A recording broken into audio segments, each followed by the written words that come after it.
All right, hello everyone, welcome and thank you for joining us today. This is our ORCID US Community Showcase. This is the 9th one that we've done since 2018, and we'll reflect a little bit more on that in a little bit. But this webinar is presented by the ORCID US Community, which is led by Lyrasis in partnership with ORCID. And today we also have guest speakers from Stanford University, the Denver Health and Hospital Authority, and Georgia State University. So just a few quick logistics. The chat is enabled, so if you have any questions as we go through the session, please put those into the chat and we will get to those at the end. Everyone's microphone and video is off, so please do use the chat instead. There is also a live auto transcript option that you can enable in your Zoom window if you'd like, and this session is being recorded. Some introductions. I'll go first. My name is Sheila Rabin. I am the Senior Strategist for Research Infrastructure Programs at Lyrasis. That includes our ORCID US Community, which we're going to talk about more today. We also have a data site consortium at Lyrasis for DOIs, and some other research infrastructure programs such as IRIS, which stands for Institutional Repository Usage Statistics. My colleague Paolo Guhilde is our ORCID US Community strategist. And so we work together to support our ORCID US community members. And then our colleague from ORCID is also here, Brian Minahan. Brian is the engagement lead for global consortia at ORCID. And our guest speakers that we have with us today, up first will be Zach Chandler, Director of Open Scholarship Strategy at the Center for Open and Reproducible Science at Stanford University. We also have Matthew Brannon, a software developer from the Denver Health and Hospital Authority. And then we have Laura Bertle, who's an Associate Dean of the Libraries at Georgia State University, and Mick Chambers, who's the Manager for Identity Management at Georgia State University. So we'll be hearing from all of them very soon. So we're gonna do just a quick overview of ORCID and the ORCID US community, just so everyone kind of knows and is on the same page with the context here. We'll hear from Brian on a global ORCID overview or update, and then we'll get to our case studies from our ORCID US community members, Stanford, Denver Health and Hospital Authority, and Georgia State. And then we'll have time for questions and discussion at the end. So let's get right to it. This is our overview of ORCID and the ORCID US community. So just in case maybe you're hearing about ORCID for the first time, or maybe a refresher for many of you, ORCID stands for Open Researcher and Contributor Identifier. And ORCID is a nonprofit, community member-driven organization that serves the entire global research and scholarly communication community with a focus on connecting researchers and their research outputs, activities, and all of those things. There are basically 3 components of ORCID. Many people are very familiar with the ORCID ID. That is a unique persistent identifier for individual researchers that's free of charge to researchers and helps to distinguish individuals from each other. And those ORCID IDs link to what we call ORCID records, which are very similar to kind of like an online CV or resume. They contain information about the individual researcher, their activities, and their affiliations. And then ORCID also provides a set of application programming interfaces, or APIs, that ORCID member organizations can use to connect their local software systems with the ORCID registry. So enabling that interoperability between individual researchers' ORCID records and local institutional systems. So this is just an example of what an ORCID ID looks like, what an ORCID record looks like. You can see the type of information that's on the ORCID record, or things like employment, education, professional activities, works. So this is kind of a snapshot here. If you don't already have your own ORCID ID, I would encourage you to go to orcid.org and register for one, and then you can experience firsthand what an ORCID ID and ORCID record are like.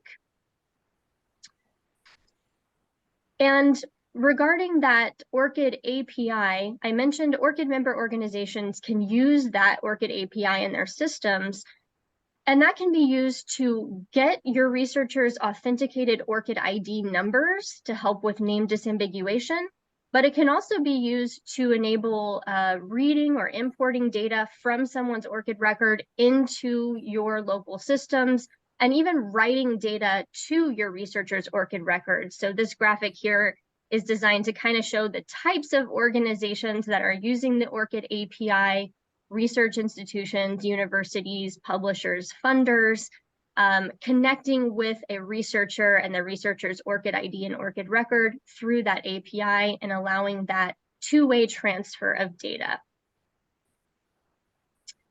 And this is just another graphic that illustrates that interoperability aspect. So you have the researcher in the center with their ORCID ID and their ORCID record, and they can connect their ORCID ID with all of the organizations that they work with. And those organizations can also add information to the researcher's ORCID record using that ORCID API. This makes the ORCID record kind of a central location where the researcher can store information about themselves and their activities, and then they can reuse that information and share it with organizations every time they have to do something like fill out a grant application, or submit a manuscript to a publisher, or report on their activities to their employer.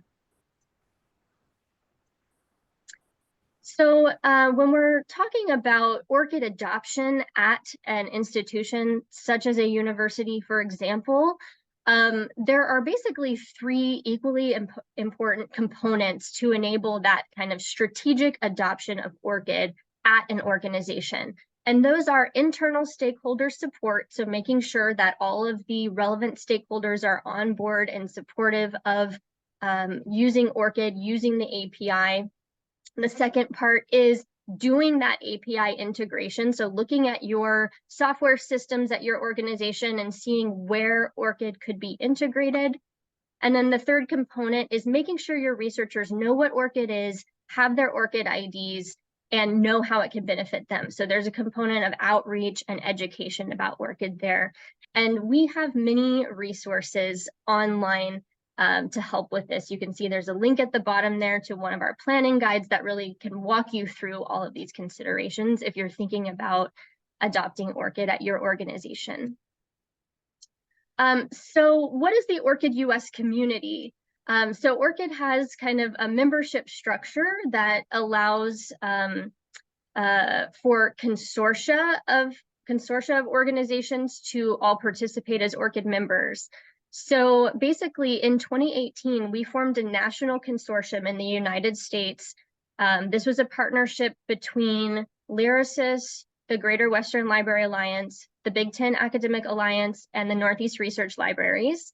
So we all band together in 2018 to form a national consortium for ORCID membership. Any nonprofit organization can join this consortium. You don't have to be a member of one of these individual consortia.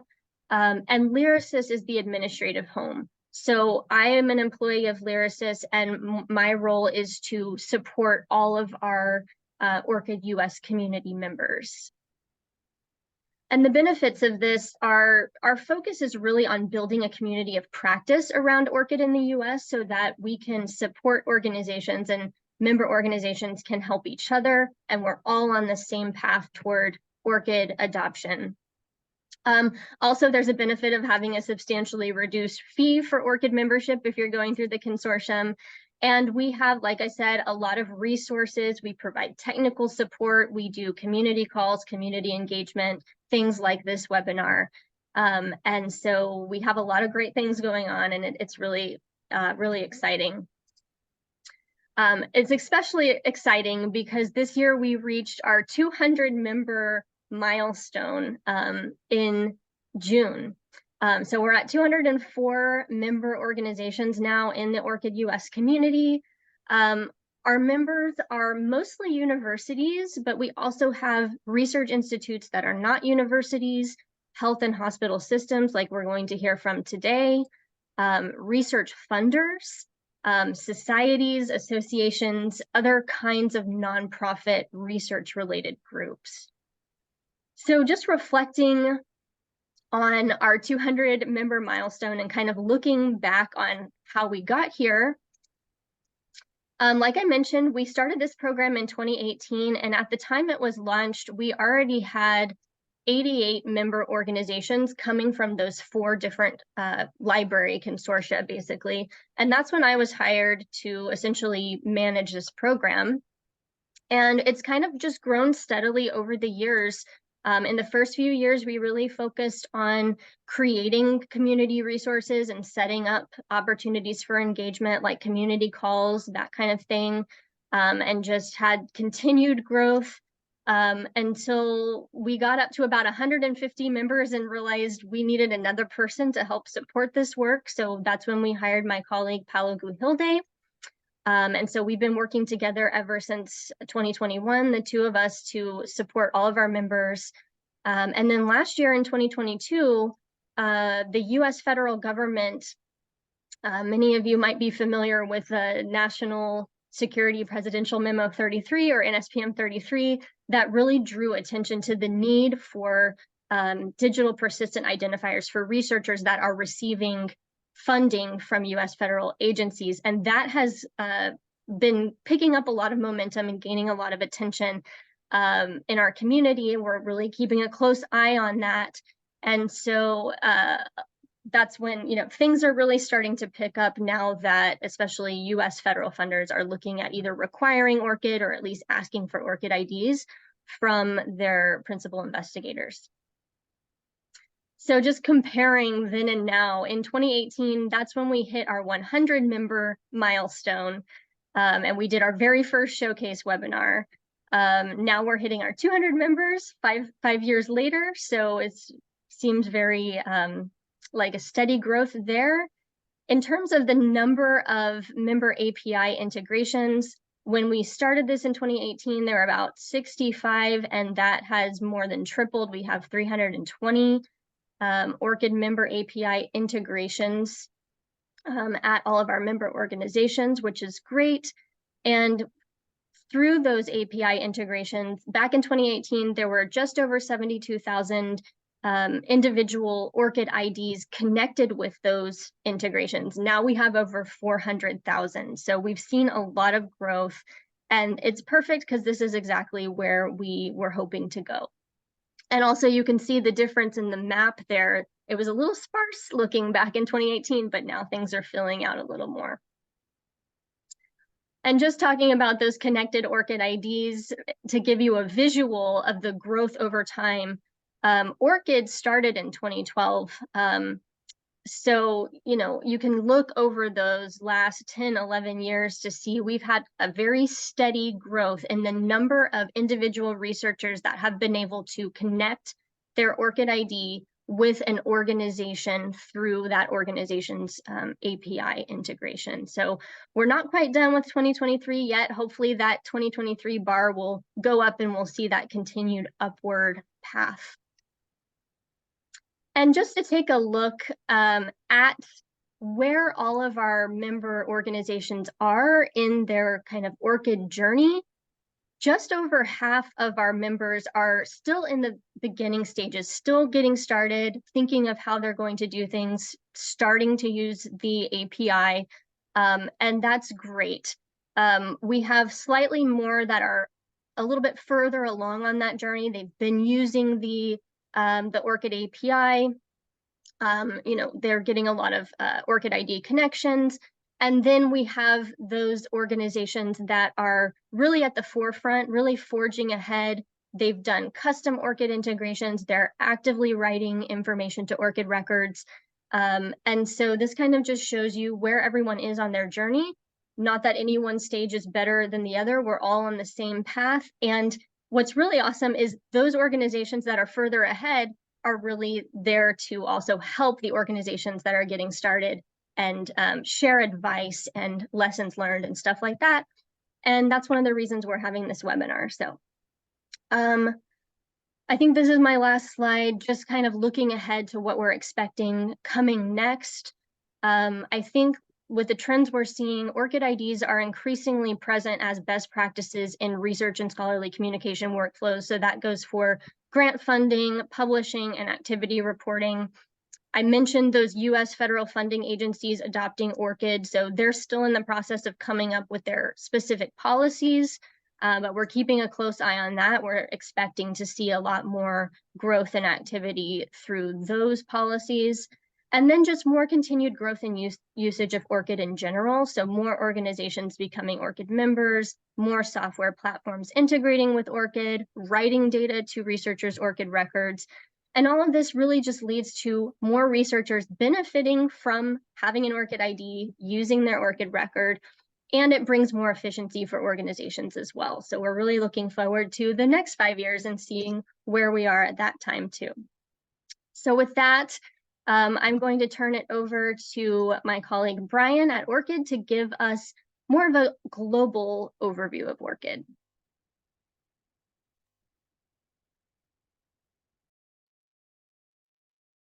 Thanks, Sheila. Let's see here. I'm going to try to share my screen. Okay. Does that look all right to everyone? Okay, good. Hi, everyone. I'm Brian Minahan. I'm ORCID's engagement lead for the US community. I'm just going to speak a few minutes to give a global overview because the US community is one of the consortia that I work with. So it's great to get updates from the other, let me see, 27 consortia that are around the world. The consortia are important to ORCID because we're a very small nonprofit organization, and the consortia model helps us kind of scale up and reach around the world. Okay, so there's a new consortia in Mexico and in the Czech Republic. We also have a series of blogs on use cases of affiliation managers. So present, there's a university in France and one in the Ukraine that have shared their stories. And I think we're going to hear an excellent case from Zach following. But there's quite a few institutions using the affiliation manager in the US community. So if you're interested in participating in that blog series, please let me, Sheila, or Paolo know. I just want to share, as Sheila mentioned, ORCID records are free. So there's quite a lot of folks that have a free ORCID record, but ORCID is supported by membership fees. That's the institutions, so the 200 plus in the US community. And then there's quite a few others around the world. However, the membership at the moment is pretty concentrated in, say, G20 economies. So the visual on the right is kind of an indicator of where those member organizations are. So the green being consortia. But as you can see in the top 10, say, researchers with ORCID records, there's a few countries that are really underrepresented via member organizations. I mention this because individuals really get the most amount of use when they interact with member organizations for their ORCID record. So their research institution, their funder, their publisher. So we're really trying to reach out more to especially these 4 countries that don't have that many member organizations to kind of assist the large amount of researchers that are active in those places. And here's just a statistic. Most of our member organizations are consortium members, such as the US community. But as you can see, among these largest consortia, Colombia is really the only one that's not in that sort of G20 group. So we're a lot of our endeavors globally are to try and reach more individual researchers and allow them to experience the benefits of those API connections. A lot of these slides I'm going to leave here just as a reference. There's a lot of information, so you may choose to look at the slide deck later. We have a global participation program. We just came out with our second award. There's some interesting technological and outreach grants that we're just giving to Itoka in Africa, People's Knowledge Press, who's going to work specifically with Indonesian journals using the OJS platform, InflibNet, which is kind of a very large organization in India that's going to work on ORCID awareness and outreach. A university in Sri Lanka that I will not attempt to pronounce, who is specifically working on outreach resources in, I think, Tamil and Sinhalese for their community. And one recent change is that we're allowing for the concept of regional consortia. I have Colombia mentioned here because, as you saw before, they are a rather large consortia, but they have kind of gone through the paperwork and effort to be able to support institutions in the neighboring smaller countries. So say the Caribbean or Peru comes to mind. These are countries that might not have the minimum 5 organizations required to form a consortia that, say, the US or a larger country would have. Here's some links to some kind of PID efforts globally. If you're interested in learning what a PID is and what folks are working on as far as working with a national strategy, here's a few resources. And please feel free to browse. It was a lovely talking with you, and I'm going to hand over the floor here to, I'm not sure who's next. Wonderful. Thanks, Brian. So now we're going to get into our case study presentations. And our first presenter is going to be Zach Chandler from Stanford University. So take it away, Zach. Hey, everybody. Thanks for inviting me to join. I'm going to start my screen share, hopefully. So please let me know if that doesn't work. I just switched to Linux a couple months ago, so all the buttons are in new places.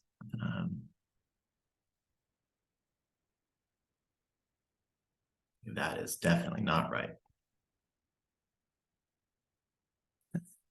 Hang on one sec.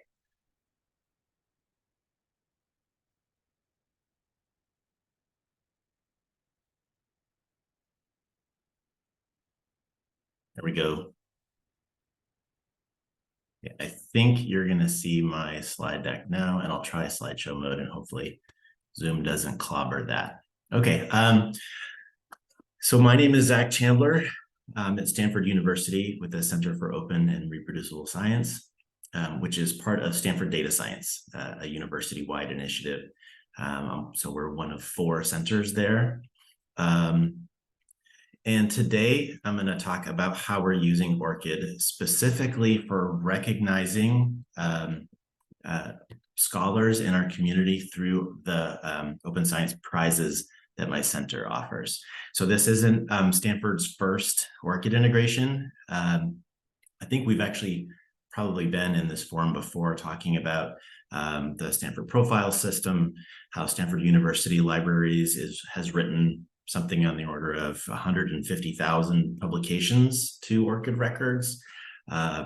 We have a identity management portal, and our data repositories now are integrated with ORCID. So I guess we're in that pretty far along column, and this is a smaller effort, but one that I hope will have a lasting impact for some of our early career researchers.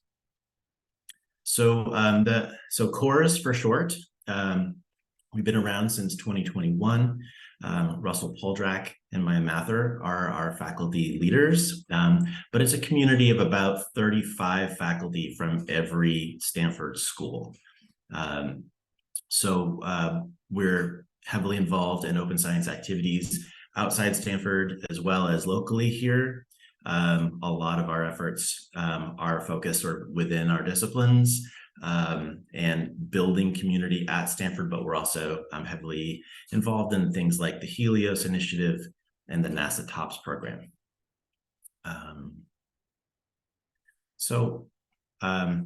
We award every year prizes for more senior researchers. So like you see here, we call that the Open Science Champions Awards. And these are all top faculty, leaders in their respective fields that have been breaking ground in some way in open scholarship, from social sciences to engineering to law and environmental science.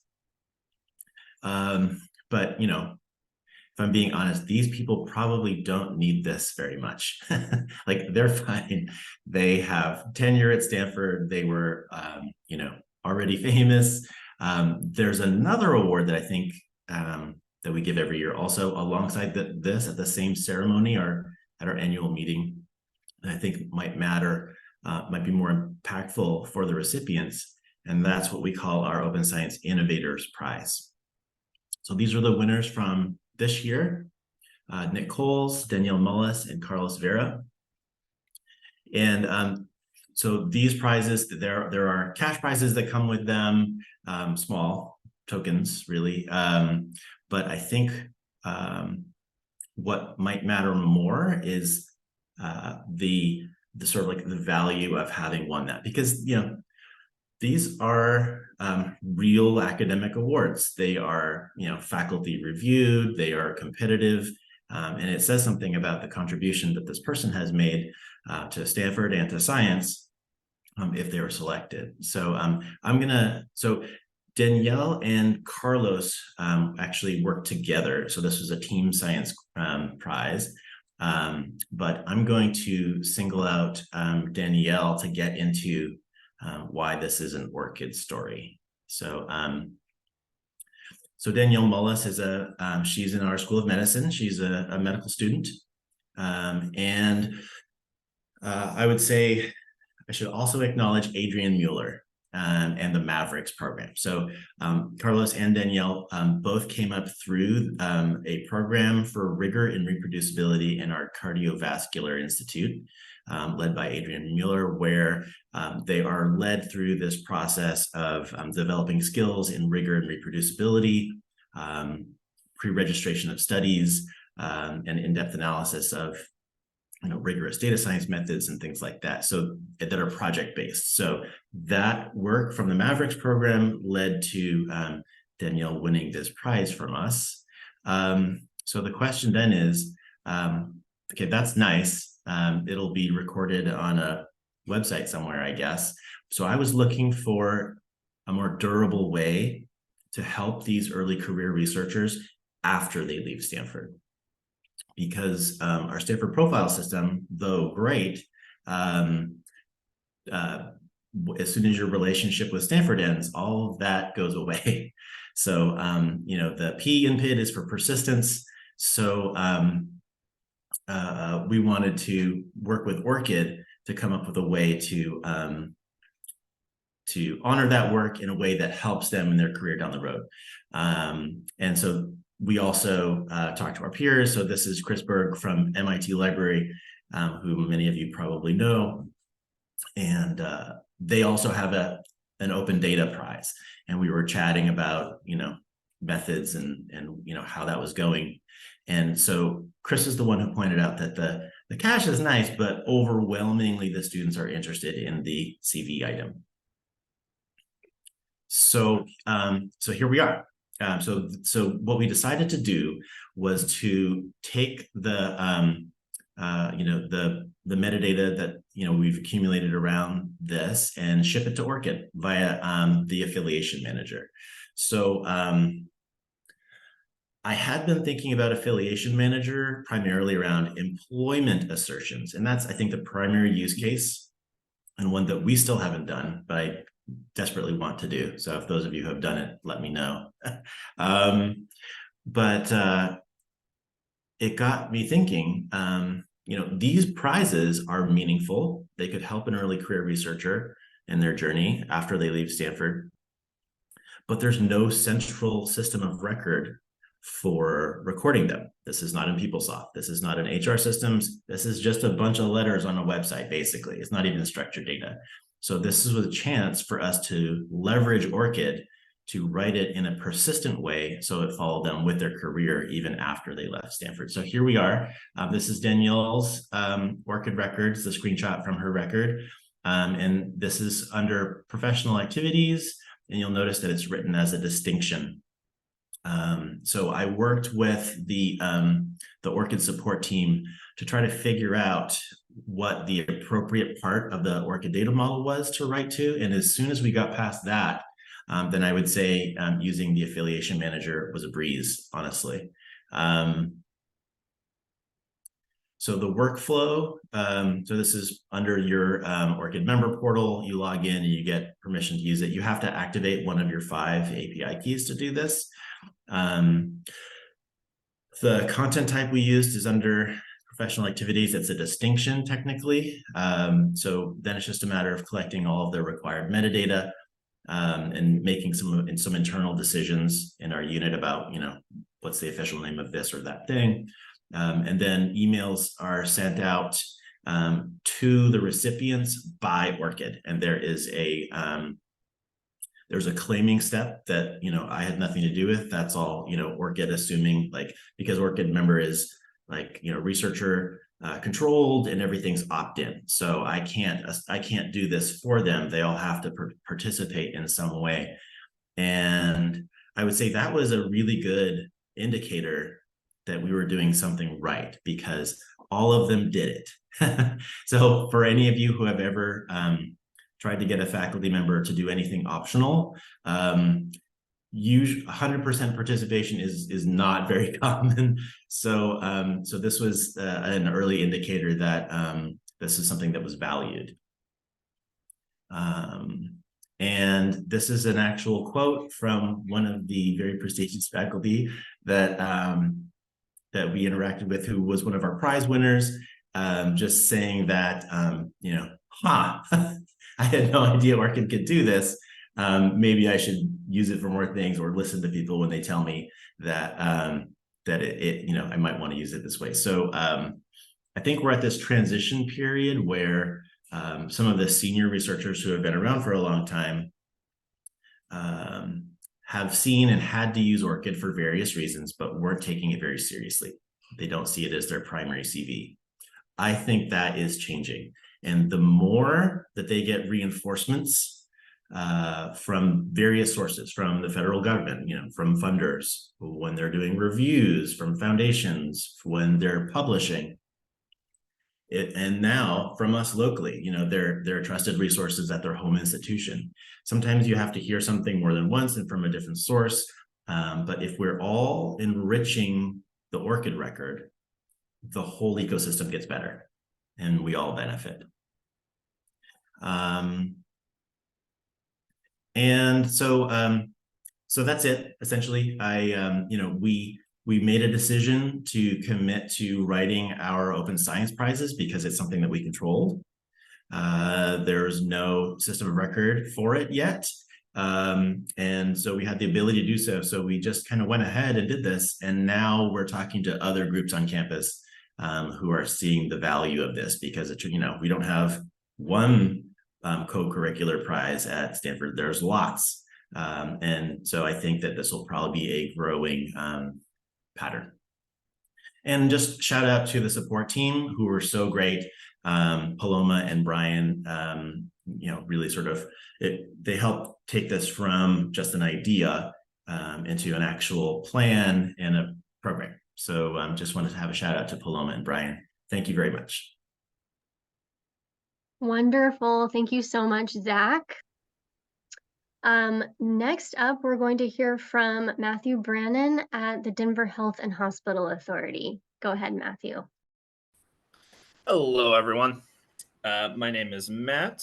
I'm a software developer at Denver Health.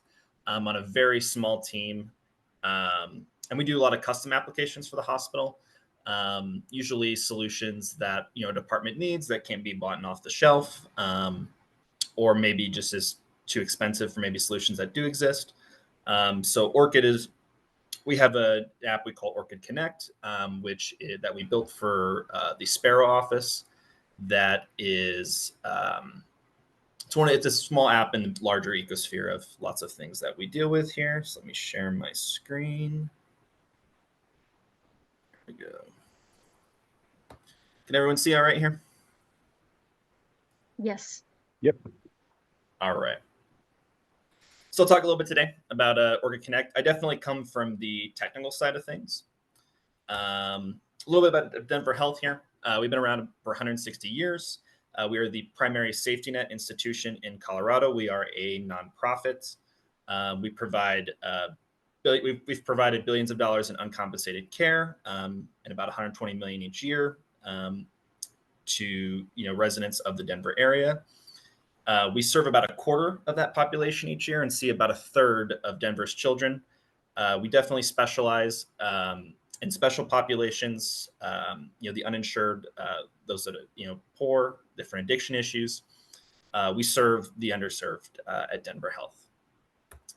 Part of our mission here, we want to provide the highest quality healthcare to our patients and provide life-saving emergency medicine and trauma. We have one of the best trauma centers in the country. We are, we serve a public health function for the city of Denver, as well as not only providing care for patients, we also provide health education for patients, as well as education for the next generation of healthcare professionals. And where sort of Denver Health fits in with ORCID, a big part of our mission here is to engage in research, which enhances our ability to better serve our patients. And we have the goal to be the healthiest community here in the United States. Okay, so our use case for ORCID here. We have our Sparrow office, which is our sponsored projects and research office. I worked with their senior director there, Amanda Breeden. She's the stakeholder for our ORCID Connect application. So our use case here, we needed the ability to sort of track our researchers' publication over time. The previous method was kind of through snail mail. She was telling me that people would just send PDFs and Word documents, various formatting and styles, and it was just a nightmare to kind of keep track of and sort of see what is the activity of our researchers within the hospital. So it was a large task and just was infeasible to track researchers that way. So Amanda came across ORCID, and it was a great sort of aggregator to get these sort of views as to what our researchers were up to, and it fit our needs here. Okay, so how we adopted it. We created a landing page within our network. So we have an internal site. It's not public facing at all. And it's all linked to your internal network account. So when a user first joins, let's say they don't have an ORCID ID already, or when a researcher first comes to this page, they're asked to, link with Denver Health. They'll come to this page. If they're new, we've tried to provide some sort of education and research, or education and information to them. Then these cards, we have, why having an ORCID ID is valuable in the research community here. So we have some information on that, so that way they can kind of learn a little bit. And so the first way to sort of, we found that when, we're trying to adopt this and getting people on board once the application was live, first there was an email campaign. I think Zach talked about, things that some people may consider optional. Getting that 100% compliance isn't always the case. So first there was an email campaign for it, but it was mostly ignored and, really wasn't the right approach. So Amanda started working, hands-on with different departments and those admin to get compliance from different researchers and doctors within those departments. And then, once we could confirm that, everybody who, was linked then they kind of, dissolved that delegation. So a more hands-on approach was very helpful there. And it's an iterative process over time here. I think our integration has been live for a little over a year. I think it was May of 2022 we officially went live. And so it's taken some time to sort of get everyone on board and getting sort of that big picture view, which is what they were looking for.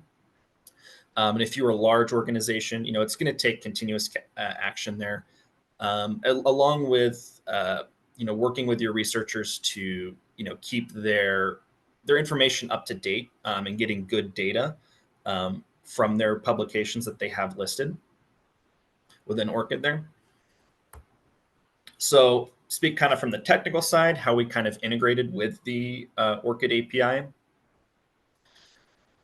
So here's kind of our architecture and sort of the workflow of how things sort of happen. So we have our ORCID Connect application, which is an internal network site, and there's a database associated with it where we capture who's linked with their internal network account. I believe when I was developing this, there was a really good GitHub resource with some tools and some pieces there that were really helpful. So I grabbed one of there's a JavaScript encoded button. So that way we can direct the user to a login or a sign up on ORCID, and it includes our tokens and references. So that way when they go through that process, they can then authorize Denver Health through that process, whether they're just logging in or they're signing up for the first time. One of the challenges that I faced was that, with the OAuth structure that ORCID uses for that linking, we needed a public site to redirect back to. So I just created a simple Azure function that we hosted in the cloud that just sort of redirects them back to our internal site, and then passes along that token, which includes some of the researchers' data for their ORCID ID and information. And then we parse that token, and that's added to our database record for the user.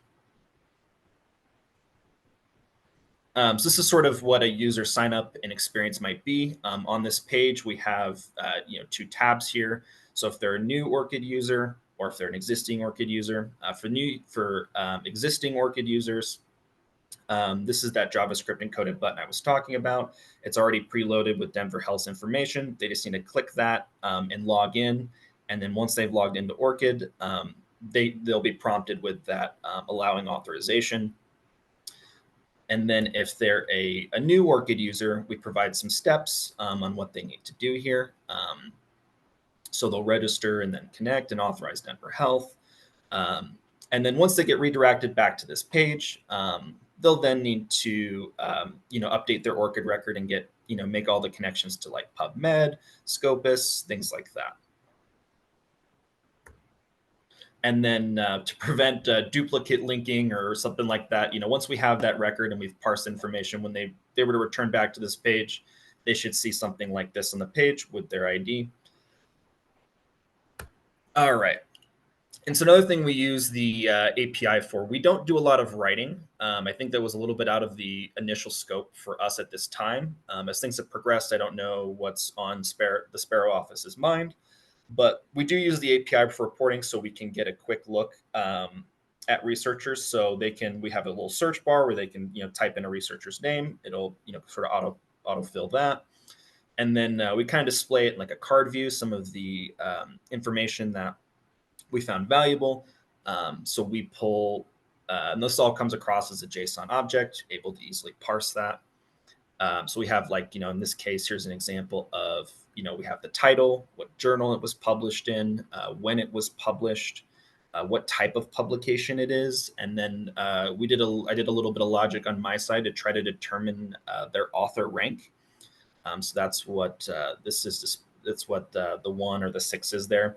And then we also included the links to something like PubMed, or I don't know what DOI is. Apologies, I'm not a researcher. So we have different links to some of the actual publications themselves. So that was useful. And then from a bird's eye view, we also have some reporting where we can hit the API to get all the works for people, and we can look at different time windows. And I can create some CSVs for the directors there to do what they need to do in terms of pivot tables or whatever in Excel. to report out what they want to, let's say per quarter or something like that, and providing similar metrics there: author ranks, the published dates, what journals, and the name of the researcher there. And so some lessons learned here. I think Zach touched on this as well last time. Participation may be a tougher factor. That took some time to get. We're a pretty large organization.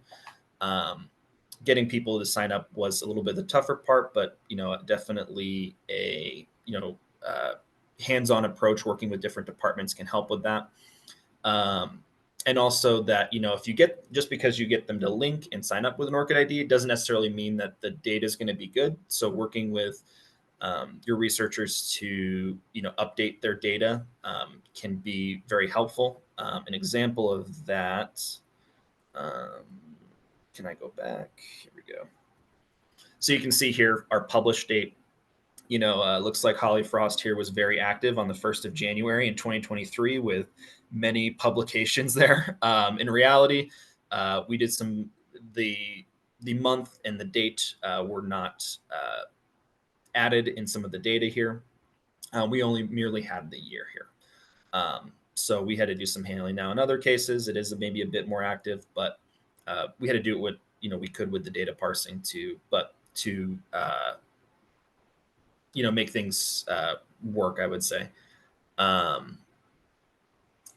We just kind of played it with a safe number there. But having your researchers keep their information up to date for their publishings is something that's useful. And that it's very easy to connect to things like PubMed and some of the other sources. But Amanda reported that sometimes there may be some manual intervention for linking ORCID to some of the publications, but for the most part, it's a pretty simple process here. And with that is all I have for you guys. Awesome. Thank you, Matt. All right, so we have one more case study presentation, and that would be Laura and Mick from Georgia State University. Go ahead, Laura and Mick. Yes, good afternoon. My name is Mick Chambers with Georgia State University.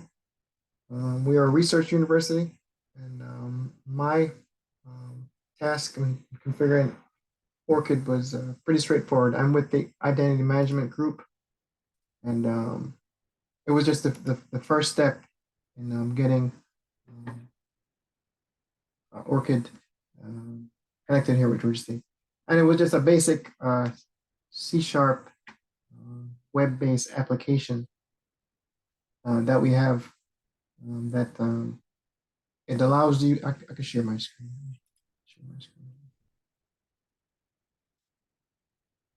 Oh, am I sharing my screen? I shared it, Mick. Yes, looks good. All right, yes. All right, so just a very simple C# application where the user first logs in, is first presented with a screen, describing the application and what is about to take place. It's very similar to the Stanford demo I was just showing. The next screen. Yeah, so the first part of the process is just to log in with your Georgia State University, what we call a campus ID. So you basically log in with your campus ID, and then you're taken to another screen where you would then connect. You're given the opportunity to connect to your ORCID ID. So you'd have to log in with your Georgia State University ID, then proceed with your already logged in session to connect with your ORCID ID. And you're given the option to now grant access back to the Georgia State application, the ability to write to your ORCID record. And once that connection is taking place, basically all it is, we just update an entry in a database with your Georgia State campus ID and the token sent back from ORCID within the database. And that token allows us the privilege to write to the faculty members, staff members, the researchers ORCID ID for, I think, it's like a year or more. The time token allows us to do that. So once that is done, you also have the option now to just write a simple entry into your, a simple entry back into your ORCID record, which is just your employment information. We just kept it very simple for now. You get to write your employment information back, and just to show, you know, that you're not connected, we could write to your record since you gave us a permission to. And then that's pretty much it for now. I mean, our next steps are, I think Laura can talk more, are to just once we have the connection made, you know, we have your campus ID and we have your ORCID token, we can now read from your ORCID record and display it in our local faculty profiles. And we think that might encourage more people to, you know, get an ORCID ID, to, you know, store their CV and have it displayed back in the Georgia State, your Georgia State local profile. That's just our first steps into ORCID. And I think Laura can talk more about how we plan to proceed. Yeah, thanks, Mick. Yeah, so as a couple of other people have noted, the challenging part after getting the technology worked out is to get people to actually use it. So that's our next step. We're about to embark on this right now, that helpful NSF deadline of October 23rd for the bio sketches and for the NSF grants, and is a helpful deadline. I have been working with not only Mick for getting this set up on the identity management team, but also the research office and our faculty affairs office and the provost to try to really do a hard marketing push on people getting their ORCID IDs both set up and also allowing us to assert the employment affiliation in their ORCID records, because I think that trusted affiliation is really going to become more and more important to funders in particular. So we're going to really be pushing on that. We have a new research guide, a spring share guide for ORCID that talks about how to authorize the connection to Georgia State, but also has information on populating your ORCID, your science CV with ORCID and generating bio sketches, which is something that the research office is getting a lot of questions about. So we have step-by-step instructions on how to do that, and really emphasizing that if you have a good, well-populated ORCID record, it will be very easy for you to do that. And that really using your ORCID record is kind of your base. You can use that to populate a lot of different things, get that set up, and it will help everything else, is kind of our message. The university uses digital measures, which is a painfully awkward product, but you can populate it from ORCID as well. It doesn't write both ways. You'll have to keep doing it over and over again, but you can use that. And so we've been emphasizing, if you have your ORCID up to date, you can pull into your digital measures every year, which is a faculty information system. So you can do that. So we're pushing that as well. A campus email blast. It was going to be from the provost. I just heard yesterday the provost doesn't want to send it because she's sending out too much. So it's going to come from the VP for research and the dean of the libraries. That will be going out probably next week. Again, as I think both of the previous speakers pointed out, those email blasts are of limited effectiveness, but it will be the first step. It's going to also go into the newsletters that come out from the research office, the provost office, and the graduate school. And then the library is going to have to start doing the more, going to the departments and really showing people what to do, how to do it, why to do it. I think that's going to be really the challenge. So any tips anybody has as to how they've been effective in getting people to, I think getting people to set up the ORCID is not the hard part. It's getting them to populate and really use it. That's going to be the challenge. But that's kind of where we are on this, but we're excited to be getting that first integration working and getting those written to the record. So I will stop there, and I think, Sheila, we're ready for questions.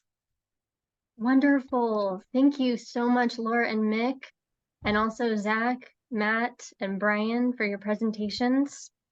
I realize we are running right up against the hour, but if anybody does have questions, feel free to put those into the chat.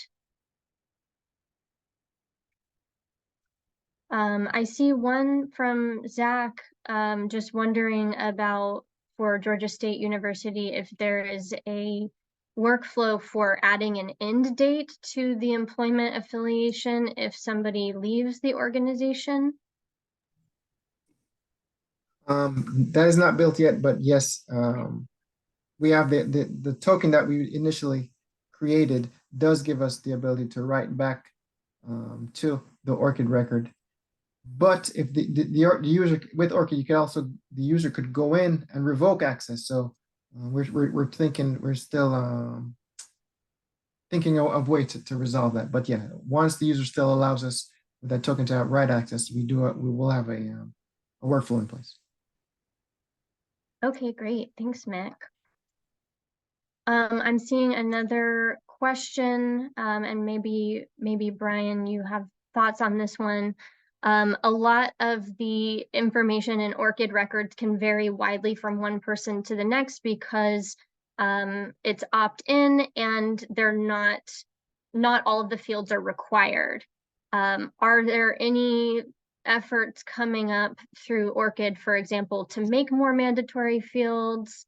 Any thoughts on that, Brian? Yeah, just very briefly, nothing mandatory.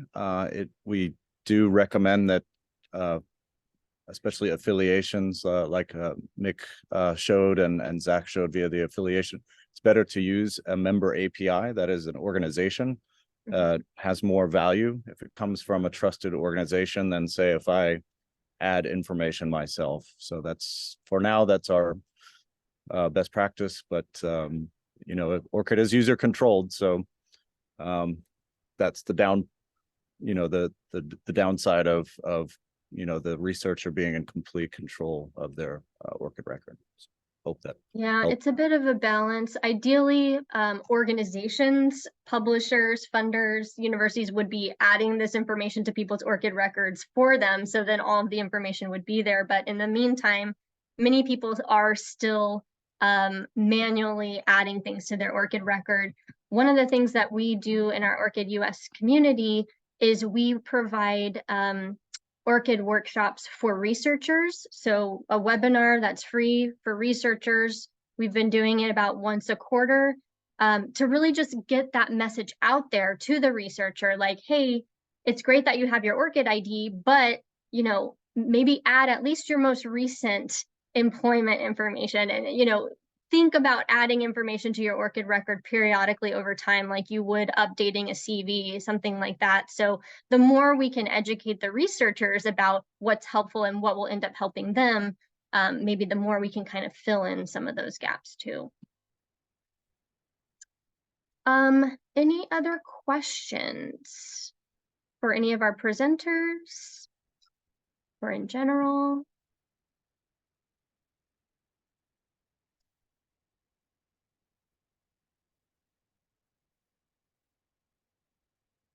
Well, even if you don't have questions right now, if questions do come up, you can see that we have our email address here on the slide. So feel free to email us at orcidus@lyrasis.org.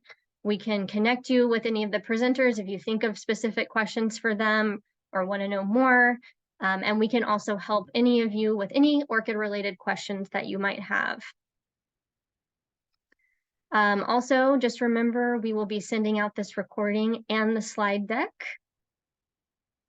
Thank you all so much for spending this time with us today. And thanks to all of our presenters for sharing your insight and experience with us. I think this has been really valuable and gives us a lot to think about. Thank you for having me. I appreciate it. Great. Okay, well, in that case, like I said, email me if you have any more questions. Otherwise, I hope everyone has a great rest of your day, and we will see you next time. Thanks so much, everyone. Thank you. Thank you.